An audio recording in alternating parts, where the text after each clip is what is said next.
Hello students, मैं हूं Ranjit Kumar. SP विद्यापीठ में आपका स्वागत है। स्टूडेंट्स, आज हम प्रकाश के अपवर्तन के चौथा वीडियो के बारे में जानेंगे। इस चौथा वीडियो के बारे में पढ़ेंगे लेंस के बारे में पूरी तरह से डिटेल्स। हालांकि लेंस का हमारे दैनिक जीवन में बहुत ही ज्यादा महत्वपूर्ण योगदान है। डॉक्टरी क्षेत्र से लेकर खेल क्षेत्र में, सूक्ष्मदर्शी से लेकर वैज्ञानिक उपकरणों में, बहुत सारे तमाम चीजों में लेंस का प्रयोग किया जाता है। यहाँ तक कि हमारे आंख में भी लेंस का प्रयोग किया जाता है। इन लेंस के सभी प्रकार को हम इस वीडियो में जानेंगे और कौन सा लेंस का कहाँ पर यूज किया जाता है, इनके बारे में भी थोड़ा बहुत जानकारी प्राप्त करेंगे इस वीडियो में। और ये भी जानेंगे कि ऐसा कौन सा लेंस है जो सूर्य के प्रकाश में रखने पर त्वचा जलने लगती है या फिर कोई भी उसके सामने नीचे वस्तु रखने पर वो जलने लगती है।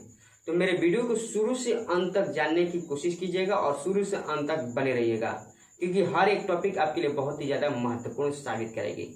चलिए हम बात करते हैं अब लेंस के बारे में। देखिए, लेंस क्या होता है। लेंस एक पारदर्शक सतह होता है। पारदर्शक सतह का मतलब जिसमें प्रकाश आसानी से आर पार कर जाए। पारदर्शक का मतलब क्या, जिसमें प्रकाश आसानी से आर पार कर जाए उसे लेंस कहते हैं। जिसमें आप मढ़ने वाले दुकान पर गए होंगे कि जो फ्रेम मढ़ता है शीशा वसा का, तो उसमें प्रकाश आर पार कर जाती है, तभी उस वस्तु जो है अंदर है वो दिखाई देती है। तो वही लेंस कहलाता है। तो लेंस क्या है, एक पारदर्शक सतह होता है। पारदर्शक सतह जिसमें प्रकाश आसानी से आर पार कर जाए। लेकिन अब बात करेंगे लेंस में जो है सतह कई गो होता है, 2 गो सतह होता है। मान के चलिए जो भी लेंस है, मान के चलिए ये अगर कॉपी का अगर बात किया जाए, ये किताब बात किया जाए, तो लेंस मान के चलिए ये रहेगा। अगर प्रकाश पार कर जा रहा है इधर और उधर दोनों पार कर जा रहे हैं, तो एक ये भी सतह हुआ और एक ये भी सतह हुआ, क्योंकि इधर से भी भेजेंगे तो पार करेगी और इधर से भी भेजेंगे तो पार करेगी। तो लेंस में 2 गो पारदर्शक सतह होता है, ये याद रखिएगा टॉपिक। तो लेंस क्या है, एक पारदर्शक सतह होता है जिसमें प्रकाश आसानी से आर पार कर जाती है। इसमें 2 पारदर्शक सतह लगी होती है। ये 2 प्रकार की होती है। लेंस टोटल कितने प्रकार की होती है, 2 प्रकार की होती है। देखिए, दोनों प्रकार के यहाँ पर नाम लिखे। एक उत्तल लेंस लगी रहती है, एक अवतल लेंस होती है। लेंस के 2 प्रकार कौन कौन से हैं, एक उत्तल लेंस और दूसरा कौन सा है, अवतल लेंस होता है। देखिए, अब उत्तल और अवतल लेंस में 2 तो पारदर्शक सतह रहेगी, लेकिन दोनों को बनाने के जो ढांचा रहेगा कुछ अलग रहेगा, तभी दोनों का प्रकार को अलग अलग भागों में बांटी गई है। तो ध्यान से देखिएगा इसका ढांचा कैसे रहेगी। इसमें 2 लेंस कैसे लगाया जाएगा, 2 लेंस कैसे लगाया जाएगा तो उत्तल लेंस बनेगा, 2 इसमें कैसे लगाया जाएगा तो अवतल लेंस बनेगा। इसमें तो आपको पता चल गया कि 2 लेंस लगाया जाएगा, ठीक, उसमें भी 2 लेंस लगाया जाएगा। अब ध्यान से देखिए, हम पिछले वीडियो में एक बार बताए थे कि जब प्रकाश के परिवर्तन पढ़े थे उसमें उत्तल दर्पण और अवतल दर्पण बताए थे कि ऊ का मतलब होता है उठा हुआ। ऊ का मतलब क्या होता है, उठा हुआ, उठा हुआ। तो इसमें उठा हुआ 2 लेंस लगाया जाएगा। देखिए, एक ये उठा हुआ, एक इधर से उठा हुआ है और ये भी इधर से उठा हुआ लेंस लगा देंगे। दोनों को सटा देंगे तो हमारा कौन सा लेंस हो जाएगा, ये उत्तल लेंस होगा। कौन सा लेंस, उत्तल लेंस। और उसके बाद हम उसमें बताए थे अवतल का मतलब होता है जिसमें अ का मतलब होता है धंसा हुआ, धंसा हुआ, जिसको हम यहाँ पर लिखते हैं अ का मतलब धंसा हुआ। अब देखिए, अ का मतलब धंसा हुआ आपको पता चल गया। तो धंसा हुआ कैसे रहेगी, देखिए धंसा हुआ धंस गया ये वाला, और उधर भी धंसा हुआ रहेगा। देखिए, ये इधर भी धंसा हुआ रहेगा, ये वाला हम मिला देंगे इधर। हमारा कौन सा हो गया, ये वाला अवतल लेंस हो गया। कौन सा लेंस, अवतल लेंस। तो उम्मीद करता हूँ कि उत्तल लेंस और अवतल लेंस जो है उसका परिभाषा आप इस चित्र से कैसे बनाएंगे, चित्र तो देख लिया। अब देखिए इसका परिभाषा कैसे बनाएंगे। देखिए, अवतल लेंस किसे कहते हैं, जिसका पारदर्शी सतह जो है धंसा हुआ है, वैसा लेंस जिसका पारदर्शी सतह क्या है, धंसा हुआ है, उसे अवतल लेंस। जिसका पारदर्शी सतह उठा हुआ है उसे उत्तल लेंस कहते हैं। इसका परिभाषा आसानी से क्रिएट कर लेंगे। वैसा लेंस जिसका पारदर्शी सतह उठा हुआ है और इसमें पारदर्शी सतह धंसा हुआ है। अब हम बात करते हैं लेंस के प्रकार के बारे में। देखिए, लेंस जो भी है उत्तल लेंस और अवतल लेंस, इन दोनों लेंस के 3 भागों में बांटी गई है, जिनका नाम हम यहाँ पर बोर्ड पर लिख चुके हैं। अब उनका नाम थोड़ा सा जानेंगे। देखिए, उत्तल लेंस को हम इंग्लिश में कन्वेक्स लेंस कहते हैं और अवतल लेंस को कनकेव लेंस कहते हैं। देखिए, उत्तल लेंस का पहला भाग उभयोत्तल लेंस। उभयोत्तल मतलब एक उत्तल लेंस का ही जैसा रहेगा उभयोत्तल लेंस। समतलोत्तल लेंस का मतलब एक तल समतल रहेगा, दूसरा उत्तल रहेगा। एक तल समतल है, ये वाला ये समतल है और दूसरा उत्तल है, तो समतलोत्तल हो गया। अवतलोत्तल का मतलब अव मतलब धंसा हुआ, एक तल धंसा हुआ रहेगा, ये धंसा हुआ है और दूसरा उत्तल रहेगा, अवतलोत्तल हो गया ये वाला। ये हमारा होगा उत्तल लेंस का प्रकार। अब हम बात करते हैं अवतल लेंस के प्रकार के बारे में। देखिए अवतल लेंस का 3 भी प्रकार है, उभयावतल लेंस, समतलावतल लेंस, अवतलावतल लेंस। उभयावतल लेंस का मतलब यही अवतल लेंस जैसा ही रहेगा उसको उभयावतल लेंस कहेंगे। समतलावतल लेंस का मतलब एक तो समतल रहेगा, देखिए एक तल समतल है, ये वाला जो तल है समतल है, और दूसरा अवतलावतल, एक तल अवतल रहेगा, देखिए एक तल समतल दूसरा अवतल, तो ये हो गया हमारा समतलावतल। अवतलावतल लेंस देखिए एक तल अवतलावतल का लेंस का मतलब एक तल अवतल, एक तल उत्तल उत्तल और दूसरा अवतल रहेगा, तो वो हो गया हमारा अवतलावतल लेंस। तो इस प्रकार लेंस के दोनों जो भाग होता है उनको 3 भागों में बांटी गई है, और तीनों भाग का यहाँ पर हम चित्र बना चुके हैं और इसका परिभाषा भी बता चुके हैं किस तरह से परिभाषा लिखेंगे। देखिए समतलावतल लेंस का परिभाषा कैसे लिखेंगे, वैसा लेंस है जिसमें एक तल समतल और दूसरा तल उत्तल हो, उसे समतलावतल लेंस कहते हैं। और ये अवतलोतल लेंस किसे कहते हैं, वैसा लेंस जिसमें एक तल अवतल दूसरा उत्तल, उसे अवतलोतल का लेंस कहेंगे। और उभयोतल लेंस किसे कहेंगे, वैसा लेंस जिसमें दोनों तल उत्तल हो उसे उभयोतल लेंस कहेंगे। इसी तरह से इसका परिभाषा क्रिएट कर लेंगे, तो परिभाषा क्रिएट करना कोई बड़ी बात नहीं है, चित्र अगर समझ में आ गया तो परिभाषा आप आसानी से क्रिएट कर लेंगे। अब हम बात करते हैं लेंस के अंदर एक बिंदु के बारे में और इसमें प्रतिबिंब कैसे बनता है, किरण आरेख के बारे में। तो चलिए मेरे वीडियो के साथ बने रहिएगा, स्क्रीनशॉट ले लीजिए। तो चलिए अब हम बात करते हैं लेंस के लिए किरण आरेख, यानी कि इसके बारे में, लेंस के बारे में जानेंगे कि किस सतह से लेंस में प्रकाश भेजा जाए तो कहाँ से रिटर्न होगी, इसके बारे में हम पूरी तरह से डिटेल से जानेंगे।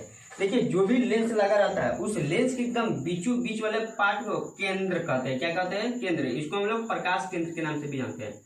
प्रकाश केंद्र यानी कि प्रकाश को भेजा जाएगा तो प्रकाश केंद्र, ये प्रकाश केंद्र हर लेंस में रहेगा, ये उत्तल लेंस में भी रहेगा और ये अवतल लेंस में भी रहेगा प्रकाश केंद्र, ठीक। और ये वाला जो रेखा है ये मुख्य अक्ष है। कौन सा रेखा है, मुख्य अक्ष है। तो इस सब लेंस में मुख्य अक्ष रहेगी, सब लेंस में हमने मुख्य अक्ष बना दिया यहाँ पर, और यहाँ पर भी हम बना दे रहे हैं, ध्यान से आप देखते रहिएगा। अब इसमें क्या परिवर्तन करने वाले हैं, देखिए अब इसमें शर्त क्या रहता है किरण आरेख के लिए, जब भी प्रकाश लेंस के अगर प्रकाश केंद्र से भेजी जाएगी, कोई भी प्रकाश की किरण लेंस के प्रकाश केंद्र से भेजी जाएगी तो बिना मुड़े हुए सीधे निकल जाएगी। पहला शर्त क्या है, इस शर्त नंबर 1, इस शर्त नंबर क्या है, 1 है, ध्यान से देखिएगा, इस शर्त नंबर 1 है। जब भी प्रकाश कोई भी प्रकाश लेंस के प्रकाश केंद्र से भेजी जाएगी तो बिना मुड़े हुए सीधे निकल जाती है। यही बात होता है अवतल लेंस में भी। अवतल लेंस एकदम लेंस के बीचों बीच होता है, इसलिए अगर प्रकाश को बीचों बीच से भेजा जाएगा तो बिना मुड़े सीधे निकल जाएगी।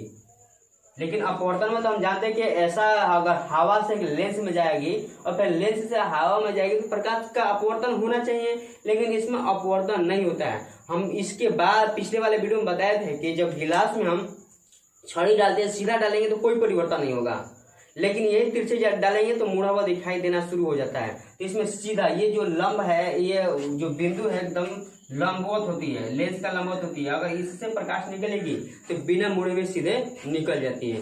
ये दोनों लेंस में ऐसा ही काम होता है, उत्तल लेंस हो या फिर अवतल लेंस हो। अब हम बात करते हैं अगर कोई किरण को मुख्य अक्ष के समानांतर भेजा जाएगा तो देखिए लेंस के बीचों बीच यहाँ पर, यहाँ से प्रकाश का अपवर्तन होता है, क्लियर, बीचों बीच से। अगर प्रकाश में शर्त नंबर 2 हो गया, शर्त नंबर 2, अगर प्रकाश को लेंस के मुख्य अक्ष के समानांतर भेजा जाएगा तो उधर लेंस के दूसरी ओर मुड़कर मुख्य अक्ष के एक बिंदु पर काटते हैं जिसको हम लोग फोकस कहते हैं।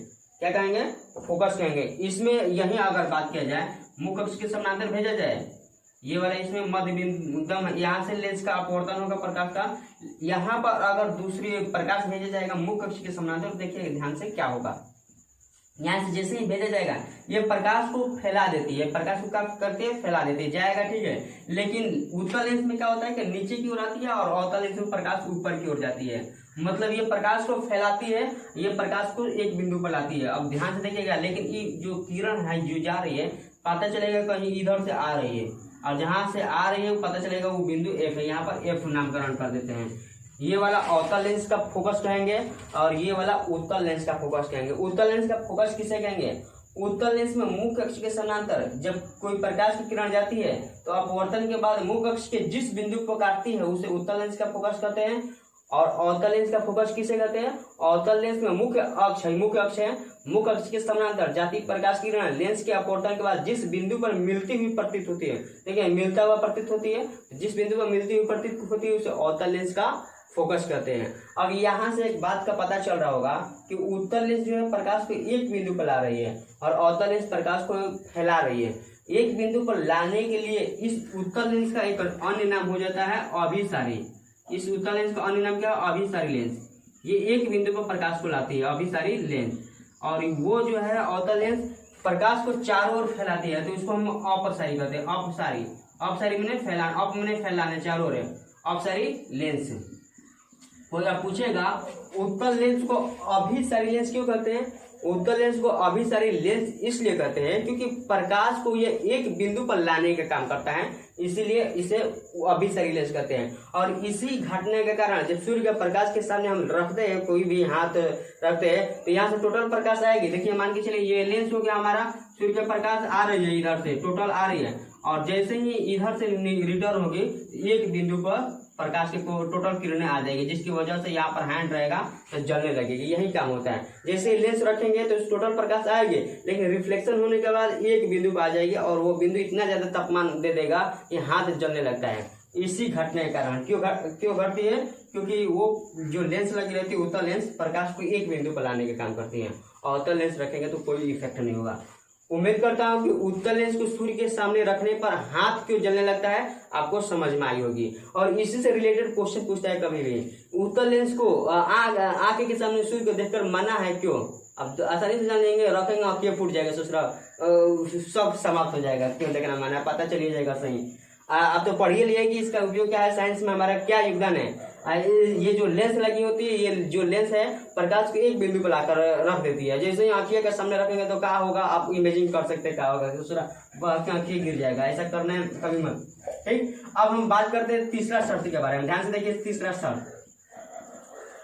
पहला शर्त है प्रकाश केंद्र से जाएगी तो एकदम सीधे निकल जाएगी। दूसरा मुख्य अक्ष से जाएगी तो फोकस से निकलेगी। अब तीसरा अगर फोकस से भेजेंगे तो देखिएगा, ये मान लीजिए फोकस से कोई किरण को भेजेंगे लेंस में, फिर भेज देते हैं और जैसे ही भेजेंगे यहाँ से रिफ्लेक्शन होकर मुख्य अक्ष के समानांतर हो जाती है। फोकस ले भेज देते हैं, मुख्य अक्ष के यहाँ पर समानांतर हो जाती है। क्लियर? अगर कोई किरण को फोकस से भेजेंगे तो क्या हो जाएगी? मुख्य अक्ष के समानांतर हो जाएगी। और यही इसमें भी बात करते हैं। तो जैसे ही इसमें किरण अगर यहाँ पर फोकस के मान के चले, यहाँ पर फोकस रहेगा और फोकस के से एकदम भेजेंगे, फोकस की ओर भेजेंगे तो यहाँ से जाएगी, लेकिन रिफ्लेक्शन होकर मुख्य अक्ष के समानांतर हो जाएगी। लेकिन ये पता चलेगा कि फोकस से होकर आती हुई प्रतीत होती है। ये जो किरण है आ रही है और ये रिटर्न होकर जा रही है। देखिए यहाँ से अगर प्रकाश की किरण भेजेंगे तो ये वाला फोकस से एकदम जाएगी, यहाँ पर मान के चलिए फोकस ये थोड़ा दूर हो गया तो यहाँ पर हम फोकस दे देते हैं, फोकस एकदम और जाएगी तो ये मुख्य अक्ष के समानांतर हो जाएगी और ये फोकस से मिलती हुई प्रतीत होगी। एक बात पता चल रही है कि अवतल लेंस में मिलती हुई प्रतीत होती है और उत्तल लेंस में एकदम रियल में मिल रही है। तो ये वाला आभासी हम कहेंगे इसमें, और इसमें वास्तविक कहेंगे। तो जितने भी लेंस में प्रतिबिंब कहा जाएगा कि कहाँ पर वस्तु रखेंगे तो कहाँ पर प्रतिबिंब बनेगा, तो इस वाले लेंस में हम पढ़ेंगे उत्तल लेंस के बारे में। पिछले जब प्रकाश के परिवर्तन पढ़ रहे थे तो उसमें अवतल दर्पण के बारे में पढ़ रहे थे, क्योंकि आभासी और वास्तविक दोनों बनता है। लेकिन अब जो है उत्तल लेंस में जो है आभासी और वास्तविक दोनों बनता है। तो हम अगले वीडियो में जानेंगे कि लेंस में किन किन जगहों पर वस्तु को रखा जाता है और किन किन जगहों पर प्रतिबिंब को रखने पर बनेगा। तो मेरे वीडियो को शुरू से अंत तक देखने का प्रयास कीजिएगा। नेक्स्ट वीडियो तब तक यहीं पे इस वीडियो को समाप्त करते हैं। और एक टॉपिक ये भी आता है एग्जाम में, कई बार पूछा जाता है कि इनमें से किस चीज से लेंस का निर्माण नहीं होता है। तो ऑप्शन में दिया रहेगा लकड़ी से, कांच से, प्लास्टिक से, मिट्टी से। इन सब से लेंस का निर्माण हो जाता है, लेकिन मिट्टी से लेंस का निर्माण नहीं होता। ये ऑप्शन जो है यहाँ पर टिक कर देंगे, यही मिट्टी जो है लेंस का निर्माण नहीं कर पाता है। तो ये जो है इंपॉर्टेंट क्वेश्चन है, तो इसको याद रखिएगा। तो नेक्स्ट वीडियो में मिलते हैं, तब तक धन्यवाद। स्क्रीनशॉट ले लीजिएगा।